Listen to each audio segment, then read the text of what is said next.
Leadtionary 2023. Live on Facebook at Bishop Gideon Titi-Ofei. Every Thursday at 1900 GMT.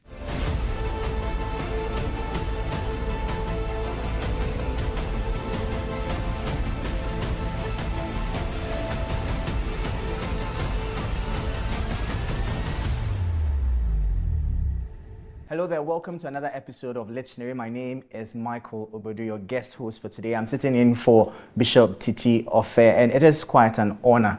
I'm a business journalist with TV3, and today I'll be interviewing His Excellency Major General Francis Adu-Amanfoh, a very well celebrated military officer and a diplomat. And today he'll be sharing with us his leadership experience and journey. Thank you for joining us. My first question to you will be, how has your leadership experience been like? Tell us a bit about yourself. Okay, first of all, I would like to talk about where I was born, growing up, schooling, and then the military career. I was born at BBNE. At that time, it was a bouncing, buoyant mining community in the Western region. And at age 6, I was enrolled in the Roman Catholic school, and where I did my elementary education. So after 10 years, I graduated with distinction from the then middle school living certificate. And thereon, first, I was enrolled in the Chinubu Secondary School to do my second cycle education. And 2 years after, I was transferred to Prempeh College, where I did my O-level and my A-levels. And O-level, once again, I had distinction. And then I had good grades at A-level to qualify me to the university. But then, there was a certain change. I saw that one of the questionnaire was asking for my Damascus journey. And this is what I would say was my Damascus journey, because everybody expected me to continue to the university. My parents did. Even my own classmates up to now do understand why there was that certain change for me to go to the military. Oh. But so it just happened? It was a sudden decision by myself. What could have triggered it? I saw the advert, asking for people to be trained as officers, and I decided that I want to be a military officer. Just like that? Yeah, just like that. Wow. Just like that. Has it been a worthy journey? Eh? Has it been a worthwhile journey? I have not regretted it at all. I have not regretted it at all, because so I enrolled into the Ghana Military Academy, trained for 2 years to become an officer and a gentleman. And 2 years after, 1970, I was commissioned as a second lieutenant into the Ghana Military Engineers Corps. And specifically, I was posted to the then Field Engineer Regiment. Field Engineer Regiment is where I started a career as an officer. So, second lieutenant, lieutenant, major, captain major, and so on and so forth. I served 37 years in the military. And my last 6 years in the military, I was the Director General for Defense Intelligence or Military Intelligence, the head of military intelligence. And so that was it. 2006, while still active duty officer with a rank of Major General, the then President of the Republic, President Kufuor, sent me to Liberia as his Ambassador Extraordinary and Plenipotentiary for 3 years, up to 2009. And after 2009, I came home. With 2017, President Akufo-Addo also came to assume office as head of state. And he also appointed me to go to Mali, once again, as his ambassador extraordinary and plenipotentiary. And the unique thing about this was that these two countries had gone into conflicts. They had gone into civil war, And so I think that the two heads of state looked at my stature in the military and decided that I would be best fitting for these two appointments. So in Mali, I served from 2017 to 2020.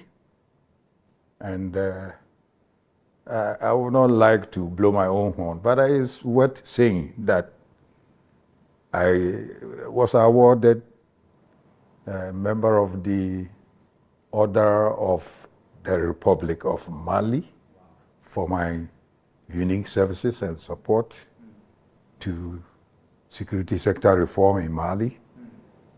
And thereafter, I had to come home. And as soon as I came back home, President Akufo-Addo again appointed me as his national security coordinator. So I served at the Ministry of National Security. And that was where I was, that he decided to reassign me to come and be his advisor on the newly created Accra initiative. And this is where I am now, that this office you are seeing. Interesting. You've had a very high-flying career, I must say, like at the apex at every point.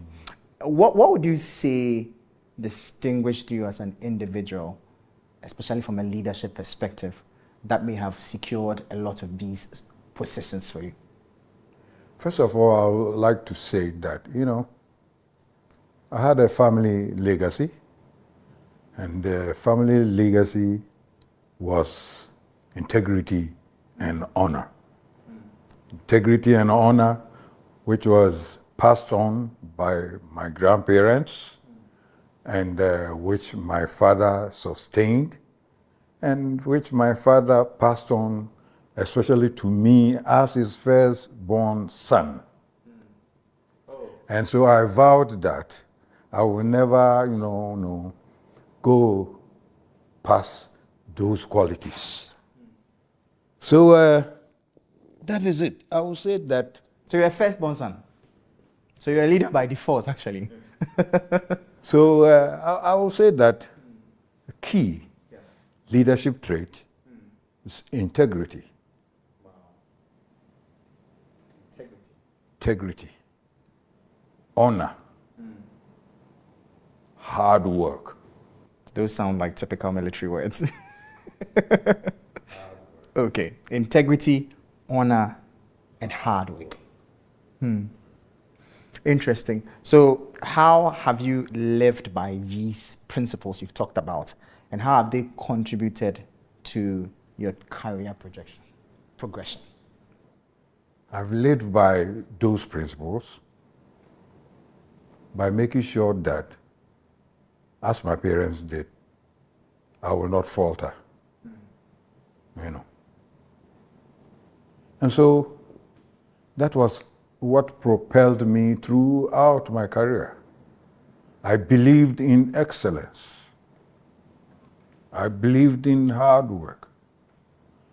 I believed in, not soiling your image, no matter what the temptations will be. So these were the beliefs I had, and these were the reasons why, I think I progressed.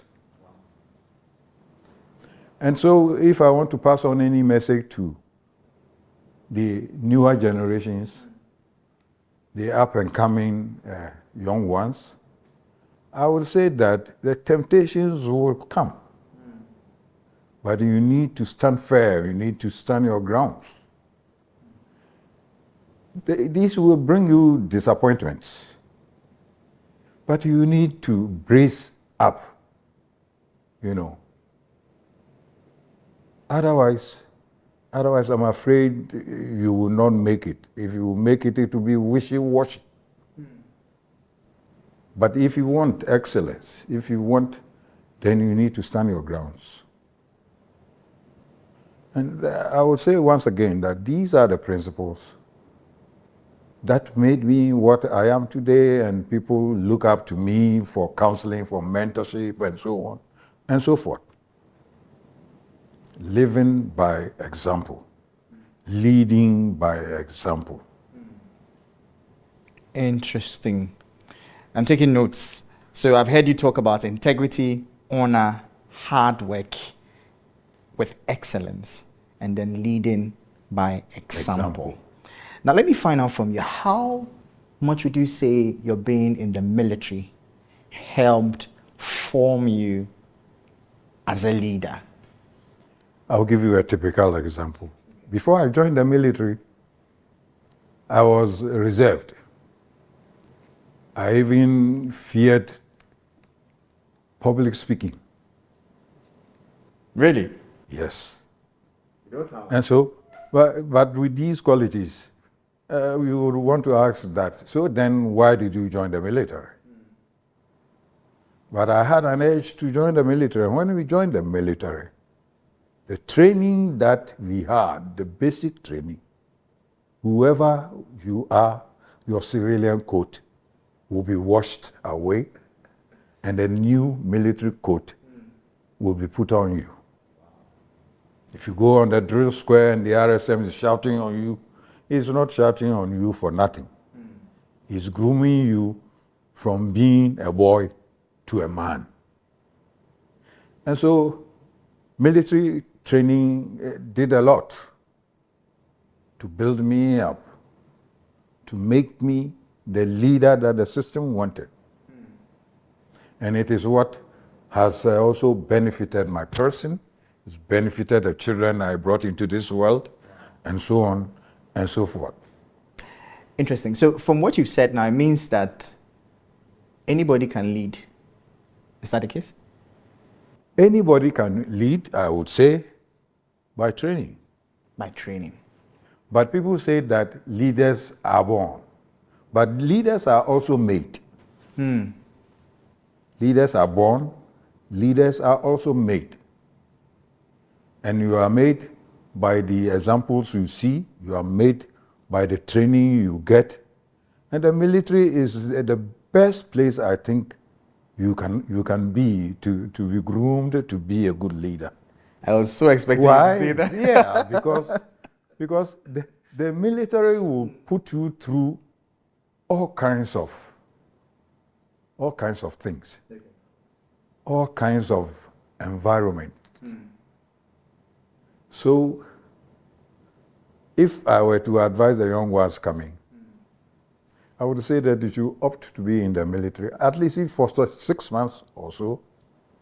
So I have always, asked that we should go back to the days when national service personnel were sent to the military for training. Wow.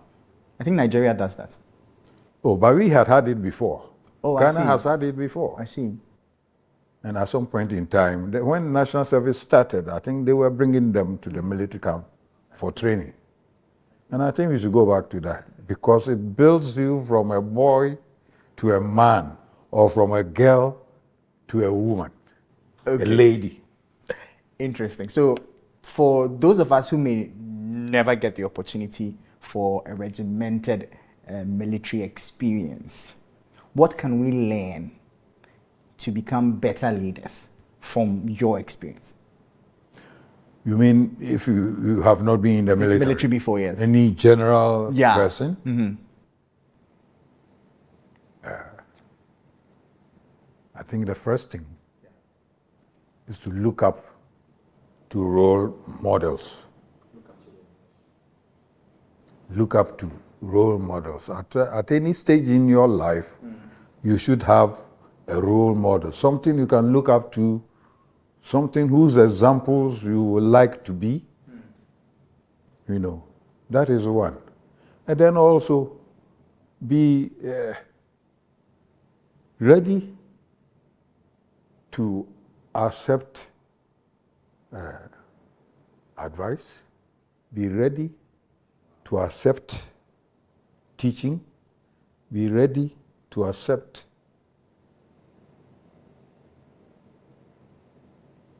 counseling. Okay. Be ready. Be ready to do all these. It's interesting how you military men communicate. It's like you don't have a choice, you must. Okay, so we have to learn to take things as it is, even with advice. Okay, all right. Counseling. Be ready to accept mentoring. Okay. Mentoring. So, look up to role models, be ready to accept advice, teaching, and counseling, and be ready to accept mentoring. Okay. So, are there any more? Any more you want to add to it? Be flexible in your mind. Why does it have to sound so military? Be flexible in your mind. Okay. What do you mean by that? I mean that you should not be rigid. You should be prepared to adapt to situations as situations change. Be flexible in your mind and be willing to adapt. Okay. So if I follow these, what outcomes should I expect? What should we expect? Oh, you should respect what I have been. Wow. Yeah. If you uphold these, you will be a very successful leader. Guaranteed. Yeah. And then some of the other qualities you will need to be a successful leader will include being a good listener. Be a good listener. As a leader, you must be able to listen to your subordinates. Being a good communicator. You know, communicating well to your subordinates. Okay. Show integrity to your subordinates. Okay. Let them have the trust in you. If they see you that you are upright, you do not book nonsense, you will gain their respect and trust. Okay. I once heard of a military story where a commander asked his men to walk towards a cliff and not stop until he asked them to in front of an enemy. And the gentlemen walked off the cliff to their death. And then the enemy surrendered. How do you get such mindsets in the military? How do you get to that point? To get people's buy-in to be willing to trust you with their lives? Two things. Some of these things are governed by regulations, which if you flout, you deserve a certain level of punishment.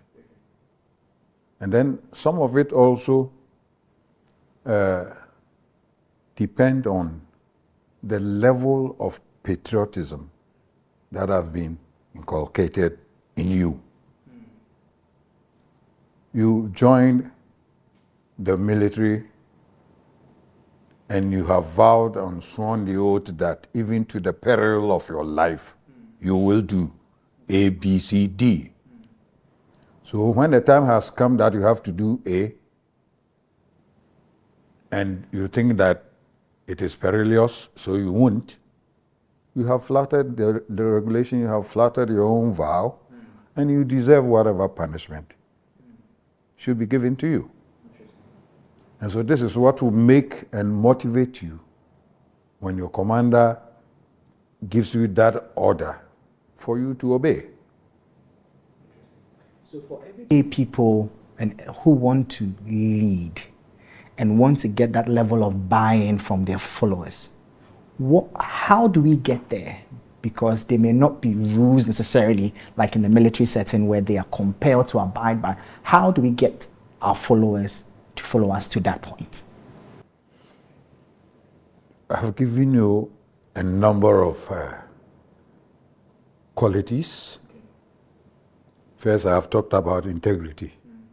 The biggest thing you need is the trust of your followers as a leader. How do I get it? How do I earn it? Yes. And they look at you every day. You are displaying mutual respect. You respect them as fellow human beings. Mutual respect is one. And as I said, you are leading by example. You are doing the things you are asking them to do also. Okay. So leadership by example. Okay. You know, again, mutual trust, mutual respect. Okay. If every day you are shouting on your followers, you are shouting on your subordinates, you don't even treat them as human beings, you are every day flouting their human rights just because you have the authority, the leader power, you will not get their full support to make you a successful leader. And so I think that the basic principles of leadership are there, and you apply them diligently. I think that you make a good and a successful leader, an effective leader. Thank you for that. Now, I'm curious though, how was the transition like for you from a military officer to a diplomat? And how did you, jump ship, so to speak, and manage the people around you? Initially it was difficult. Okay. By the time I got to Mali, I was experienced in diplomacy. Okay. But the first time I went to Liberia, it was difficult for me. Coming raw from the military camp to diplomatic circles. I had problems with the staff I met in the embassy because I had gone there with raw military mentality. But it was a different world altogether. But fortunately for me, I like change. I believe in change, and I like adapting to situations. So when I saw that it was going to be difficult for me to manage the staff, if I had gone there with pure military, ideas and military principles, I would find it hard and difficult. I needed to study the diplomatic culture and change as soon as possible. And that is what helped me. Even before I got to the mission, the staff there were saying that we will show him. He says he's a military man. If he comes and he brings military, behavior here, we will show him. So they were ready for me, But I surprised them because I changed quickly. Learned the principles of diplomacy, the nuances of diplomacy, and adapted immediately, and I won their hearts, and minds, and that is why I succeeded. But it wasn't easy. It took me, conscious effort to study the situation and change, to adapt to the situation, to suit the environment. So if you are asking me this, this is what I will profess to people who find themselves in such situations. Okay, so if you just tuned in, we are talking to His Excellency Major General Francis Adu-Amanfoh. He's a diplomat and a well-accomplished military officer, sharing his tidbits with us on leadership. My name is Michael Obodu. I am sitting in for your regular host, Bishop Titi-Ofei. We'll go for a quick break. When we come back, we'll bring you more. Stay with us. Leadtionary 2023, live on Facebook at Bishop Titi-Ofei, every Thursday at 1900 GMT.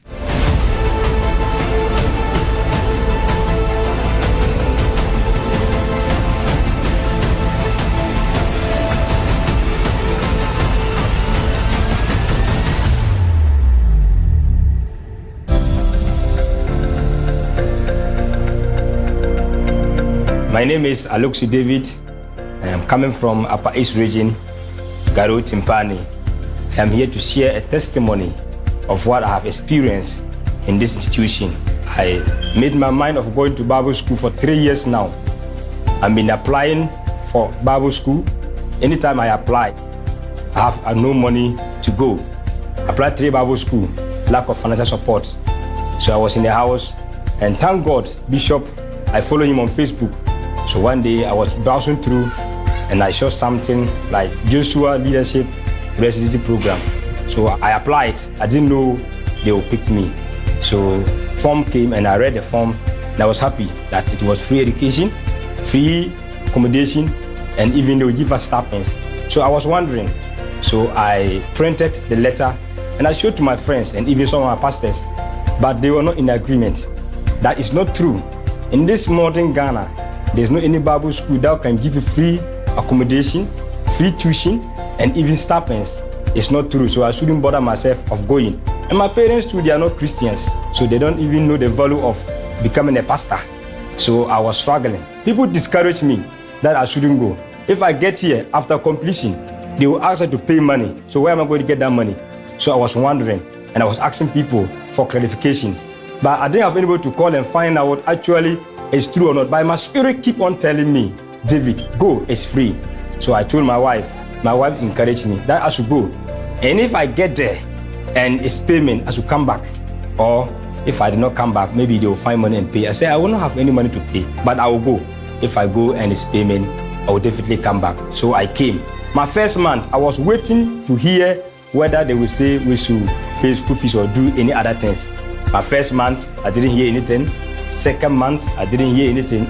My third month, the same thing. And every week, they give us stipends for our weekly keeping. I have getting free tuition, free accommodation, and even weekly stipends. So I am very happy to tell you that what Bishop is doing for us youth generation, for me in particular, if not Bishop, who I am to also go to Bible school, even in Accra, I don't even know yet. This is my first time of coming to Accra. I didn't know where Accra is located. I didn't know where Spintex is located. But I keep on calling the numbers that was in the letter, and I got here. So I want to thank Bishop what he has done for me. So I want to tell my people, and I want to tell the nation worldwide.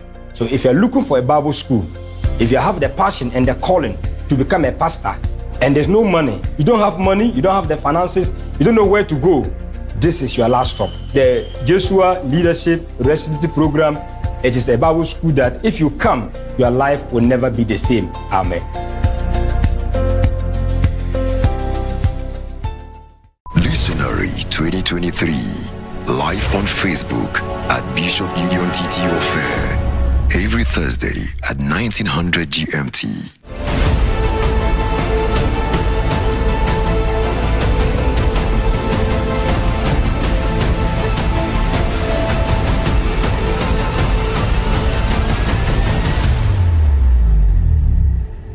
Welcome back from that commercial break. You are still watching Leadtionary here with me, Michael Obodu, your guest host, sitting in for Bishop Titi-Ofei, and we are continuing our conversation with His Excellency Major General Francis Adu-Amanfoh, a well-accomplished military officer and diplomat, sharing with us his leadership experience. Now, you were telling us about how you were able to win the hearts of your diplomatic staff from coming fresh from a whole military background and setting.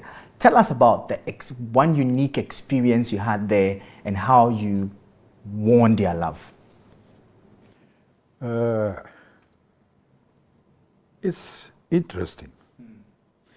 I myself have found it a very, very privileged opportunity to transition from military to diplomacy. I found it very interesting. I found it full of acrimonies, full of things you don't expect normally to do. Because diplomacy is such that they say you have to tell a white lie. That's one big experience that I had. So when it is white, you will not say it is white, but you say it's black and white. So that is one other experience, that diplomacy will teach you. I used to be very blunt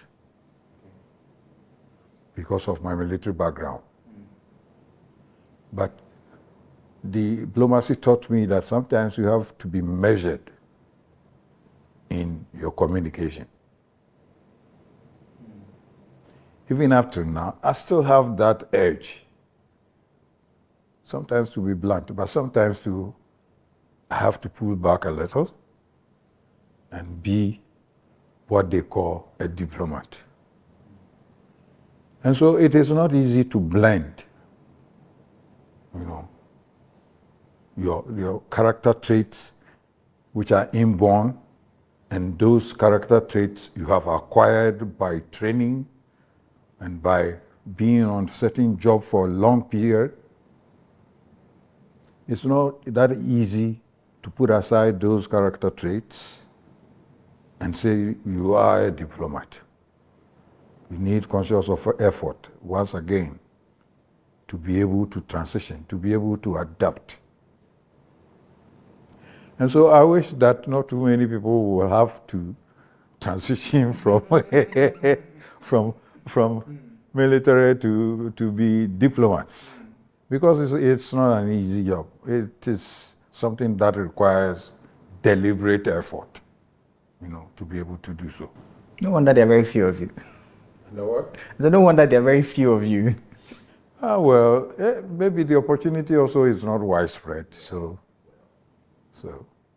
there are only a few of us, and most of us who had the opportunity they went once, and that was it, But I had the opportunity to go a second time.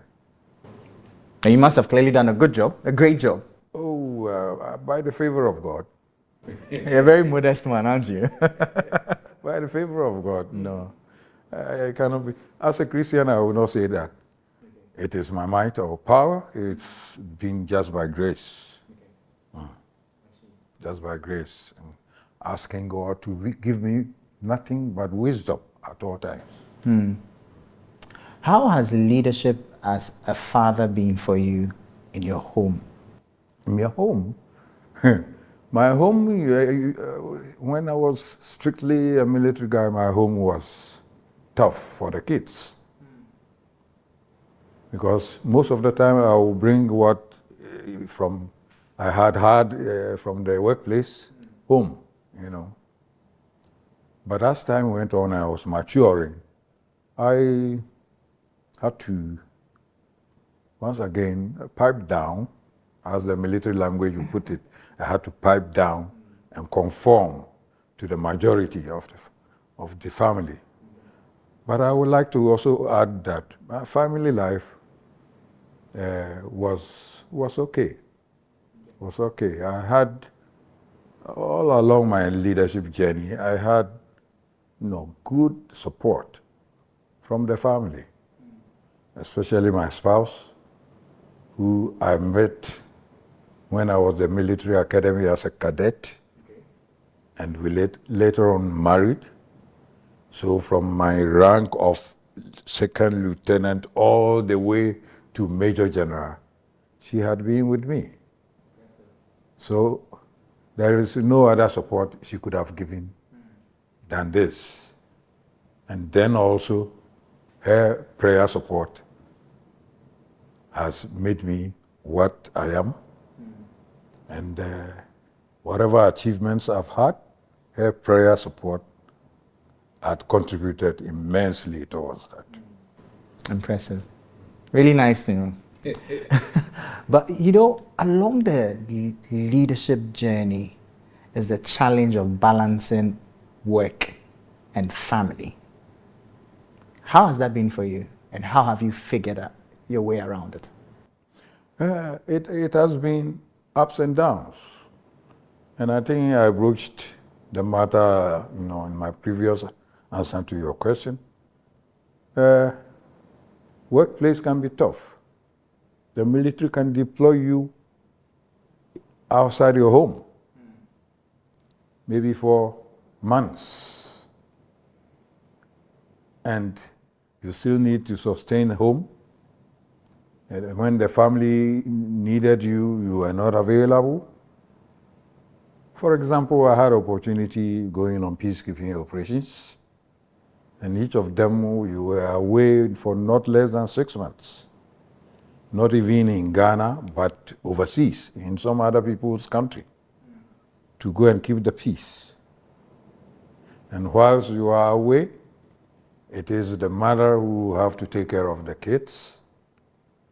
And so if you don't have a strong woman at home, then if you are not lucky, your children will go wayward. And so it is not easy. But that is the option you have decided to choose. So if you want to be a military man, then you should be ready to also face these inadequacies in life. I see. So overall, what would you say has been the most challenging leadership experience for you? I know you mentioned Liberia in the initial stages, but generally, off the top of your head, which one has pushed you the most? Generally, from my leadership experience, leadership journey, I would say that the first challenge is workplace disloyalty. Workplace disloyalty. If I say disloyalty, I mentioned earlier on that we need mutual trust, trust and mutual respect. And these are both up and down. The leader must trust the followers. The leader must respect the followers. And the same way it's up. The follower or subordinate also must have trust in the leader, must have respect for the leader. But loyalty is key in all of this. Disloyalty, backbiting, gossiping are all detrimental to successful and effective leadership. So my personal experience was workplace disloyalty. The second one was workplace resistance to change. Workplace resistance to change. Because I found out that down the line, I had some character traits. Being visionary, being reformist. And so everywhere I went, every position I held, I decided to make some changes, at least to bring about some changes. And the experience I had throughout was that human nature resists change. And so 2 challenges I can mention at my fingertips, that workplace disloyalty and workplace resistance to change. But you can also overcome these by your own actions. For example, if you want your followers to come along with you when you are bringing about change, you need to know how tactful you should be, how you communicate your message to them. All these are important tactics for you to be able to overcome. So you are up and coming, your age group, newer generation. If I have any lesson to leave you, I would say that in your workplace, you will face challenges because human nature resists change. If you want to bring about any change, you have problems. And then you have to adapt and you know how best you communicate your vision and your objectives to your followers. Disloyalty is another one. And if you have a disgruntled group of subordinates, then you've had it. As the military was again put it, that then you've had it. No. Interesting. In all you've said, I get the sense that you really need some level of resilience to keep going. Yes. Despite all of these. You never give up. How do you build that? It is a character trait you yourself must also inculcate in yourself. You must learn to be resilient and never easily give up. So if you want to bring about change, I experienced it along the journey about 3 times. And one particular example, after 10 years, the change I wanted to bring, which was rejected, they went back for it. You see? How did you feel about that? How did I didn't do anything. It was resisted, so I left it. But there was a good number of, benefits in what I was bringing about. It took 10 years for up-and-coming people to see the sense in what I was trying to bring about, and they went back for it. So change takes time sometimes. Yeah. Final question. What's your favorite leadership quote? Do you have one? Leadership quote? Yeah. I would say that it is an old adage. Okay. I would say that our elders say the one who is cutting the path does not know that his back is crooked. And so you must subscribe to counseling. You must subscribe to advice. You must subscribe to mentorship. Because all wisdom is not in your single head. That's all I will say. It's been a great conversation. Thank you so much. And I thank you very much for coming. Awesome. Thank you. So that'll be all for today's edition of Leadtionary. It's been a fantastic conversation with His Excellency Major General Francis Adu-Amanfoh, accomplished military officer, a well-celebrated diplomat at that as well. My name is Michael Obodu, business journalist with TV3. I sat in for Bishop Titi-Ofei. This has been Leadtionary. Keep your dial locked here. Catch you same time next week. Stay safe and bye-bye. Leadtionary 2023, live on Facebook at Bishop Titi-Ofei, every Thursday at 1900 GMT.